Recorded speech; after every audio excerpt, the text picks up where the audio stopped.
L'ancienne ambassadrice américaine est visiblement émue. Nikki Haley se recueille sur le site du Festival Nova et écoute Tali Binar, une survivante du massacre perpétré par les terroristes du Hamas. Je pourrais être l'une de ces photos. Quand je sais cela,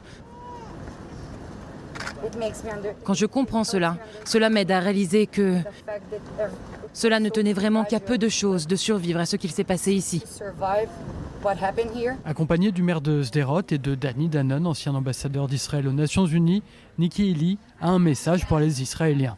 Ne faites pas attention aux gros titres des médias internationaux. L'Amérique est avec vous. Les Américains sont avec vous. Nous avons un lien profond avec vous. Ce qui s'est passé le 7 octobre nous a tous fait souffrir. L'ancienne diplomate a aussi un message pour les États-Unis. Elle explique que l'Iran a entraîné le Hamas, que la Chine a financé l'Iran et que la Russie a partagé des renseignements avec les terroristes de Gaza. Et c'est donc dans la bande côtière qu'Israël mène le combat contre tous les ennemis des États-Unis. Ce que l'Amérique doit comprendre, c'est que lorsqu'Israël combat nos ennemis, comment pouvons-nous ne pas l'aider ?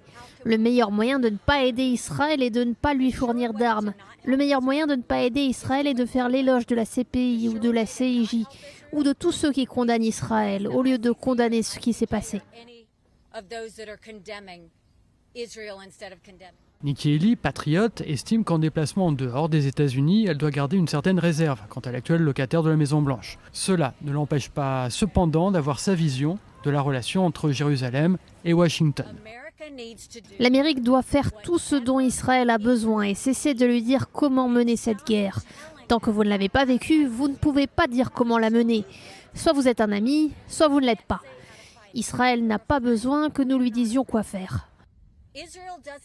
Sur sa relation avec l'ancien président Donald Trump, Nikki Haley estime que l'Amérique était forte pendant le mandat de l'actuel candidat républicain à la présidence.